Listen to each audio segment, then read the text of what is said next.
मला वाटतं एकमेका वैष्णवनिका पण मनात काय धरायचं कृष्ण. आई साहेब तुम्ही जरा चिंतन करी जाऊ.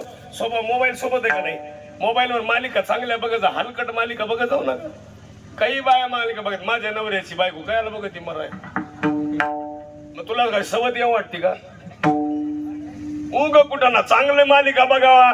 कृष्णाची, सावित्रीबाई फुलेंची. बाबा दुसऱ्या मालिका बघण्यात काय मजा. म्हणून सावित्री ऐका, अहिल्यादेवी होळकर बघा, आऊसाहेबांची मालिका आहे, छत्रपती शंभूराजांची मालिका आहे. अहो शंभूराजांची मालिका आल्यापासून शंभूराजे जिवंत झाले, नाही तर काय होतं शंभूराजांसाठी. म्हणून जाता जाता या निमित्तानं आमच्या महाराजांचे वडील जुने जाणते कीर्तन करत होते. तुम्ही बी आता भरपूर वय झालंय.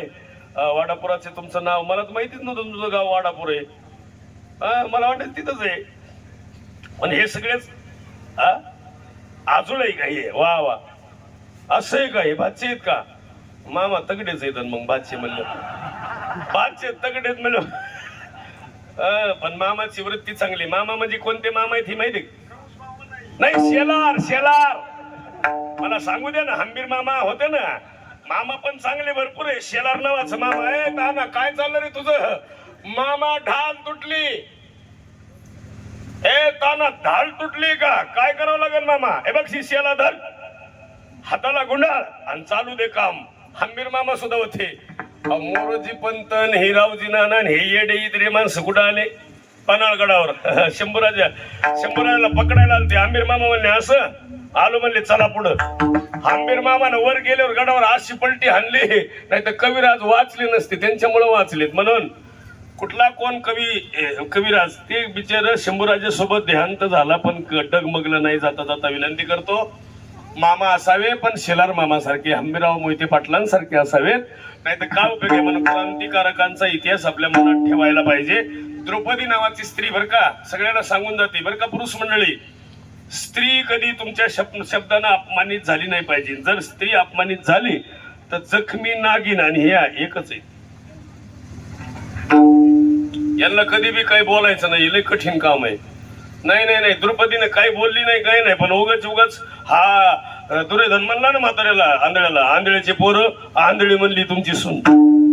मग मनातच पाप आलं. धृतराष्ट्राच्या मनात पाप होतच महाराज. म्हणून इथून पुढे विनंती करतो, द्रौपदी ही घरच संपवायला आलती.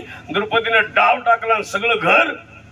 आणि द्रौपदीचं चुकलंच काय? भरल्या दरबारात अपमान करण्याचं काय होईल? मग काय होणार? काय भरल्या दरबारात कधी अपमान करू नये. शेजारी पाजारी सगळे प्रसन्न असावा, त्यावेळेस तुमचा आनंद मिळत असतो. म्हणून जाता जाता कृष्णाचे कोणी वैरी गावात नव्हते. कृष्णाने आनंद जिंकला आणि कृष्ण सुंदर जीवन जगत असताना शेवटपर्यंत प्रत्येकाला पोटभर दिलं. आजी देतो पुढे म्हणाल तो वरी हळूहळू चाला कोणी कोणाशी ना. तुका म्हणे सांडा घाटे त्याने नका भरू. इतकं सुंदर जीवन जगले. जाताना तू कृष्णाने ठरवलं, बस हे मथुरा तुम्हाला, हे गोकुळ तुम्हाला, मी चाललो द्वारकेत सुद्धा राहिले नाही. आणि ते आले पंढरपुरात. ते कृष्ण, तेच बलिराम दादा. पण जीवनामध्ये कृष्ण कृष्ण कृष्ण असं जे जीवन आहे, कृष्ण माझी माता, कृष्ण माझा बहीण बंधू चुलता, कृष्ण माझा. कृष्णाचं जीवन आपण आत्मसात केलं पाहिजे. आता सुंदर मालिका आल्यात कृष्णाच्या सुद्धा. आपण रोज काहीतरी नवीन घेत जा, प्रयत्न करीत जा. आणि अजून एक सुंदर सांगन देण्यात आहे, या मेंदूला कधी रिकामं ठेवत जाऊ नका. आणि रिकामं घर सैतानाचं असतं. डोकं रिकामं ठेवायचं नाही, चिंतन हे ठेवायचं. काहीतरी नवीन भरत जायचं रोज. भरल्यामुळं दुस्त वाईट कर्म येत नाहीत.